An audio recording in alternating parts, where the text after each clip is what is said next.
NICU मध्ये NICU दगदग झाल्यामुळे हेल्दी राहायला बॉय आहे की गर्ल आहे तर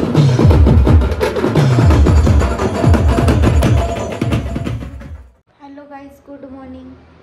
तर आज माझा दुसरा दिवस आहे.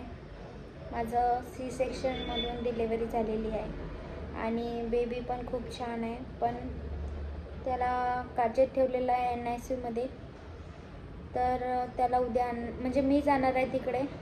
माझं सीझर झालं असून पण मी खूप तडफड करत आहे माझ्या बाबूजवळ जायसाठी. ते त्याला दुसऱ्या दवाखान्यात ॲडमिट केलं आहे.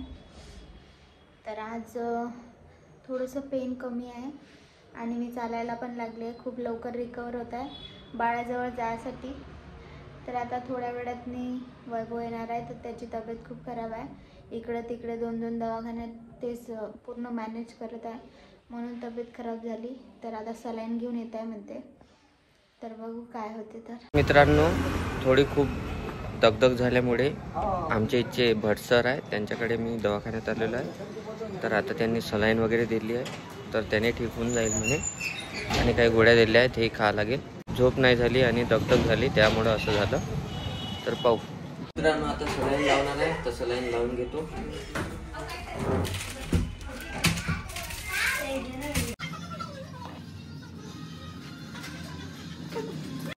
तर काही आता दुसरी सलाईन लावलेली आहे.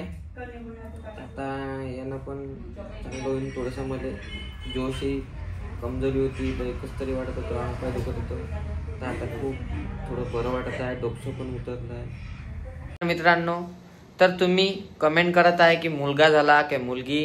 तर ते तुम्हाला मी नेक्स्ट ब्लॉगमध्ये सांगणार, का मुलगी आहे का मुलगा आहे. तर तुम्ही पाहत राहा आणि चॅनलला सबस्क्राईब करा. मित्रांनो, मी घरी थोडा आराम केला आणि जेवण केलं आणि थोडी झोप घेतली आणि आता मी दवाखान्यात आलो. तनू सोबत आहे. तनू प्राची तिकडे गेलेली आहे बाबूचं दूध आणण्यासाठी. तर मित्रांनो, आता आलो मी दवाखान्यात.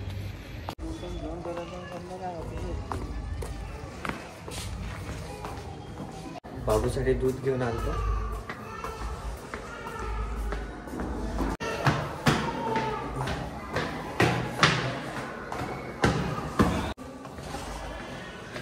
तर आता हे ICU आहे.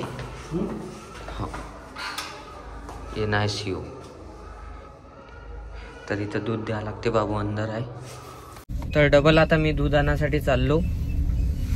तर बाबू हेल्दी राहायला पाहिजे म्हणून इथं ठेवण्यात आलं. तर गाईस, तुम्हाला वाटत असेल बाबू कुठे आहे. तर बाबूचं वेट कमी असल्यामुळे बाबूला NICU मध्ये ठेवलेलं आहे 2-3 दिवसासाठी. तर आता मी इथून सुट्टी घेऊन तिकडे उद्या ॲडमिट होणार आहे बाबूजवळ. तर मग तिकडेच आमच्यासोबत व्हिडिओ येईल आणि तिकडे जेंडर रिव्हील पण करू. बाबू आहे का बाई आहे का. मी बाबूच म्हणत आहे. तर तुम्हाला सगळं सांगतो. आमचा बेबी बॉय आहे की गर्ल आहे तर उद्याच्या ब्लॉगमध्ये समजेल तुम्हाला. तर आता त्याच्यासाठी दूध वगैरे सगळं पाठवलेलं आहे. तर दूध तर घेतलं आहे. आता हे आम्ही तिकडे घेऊन जातो आणि उद्याच्या ब्लॉगमध्ये तुम्हाला सगळं काही समजेल. तर हा ब्लॉग इथे सेंड करतो. भेटूया नेक्स्ट ब्लॉगमध्ये.